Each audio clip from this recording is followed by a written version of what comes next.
নমস্কার বন্ধুরা, এই দেখো আজকে মহালয়াতে আমি আমার ছোট্ট ঠাকুরের যে মন্দির আছে সেটা কিভাবে সাজিয়েছি।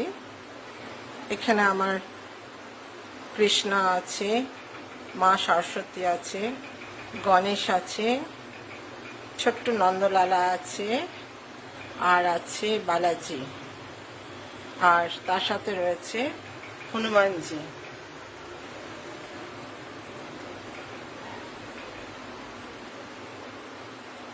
ছোট্ট করে সাজিয়েছি মন্দিরটাকে।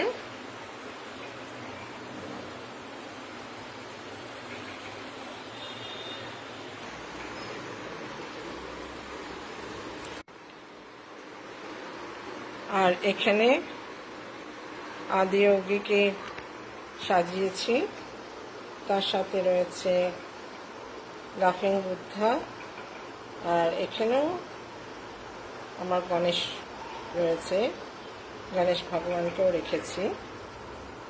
সাজানোটা কেমন হয়েছে তোমরা জানাবে আমাকে। ওকে, টাটা।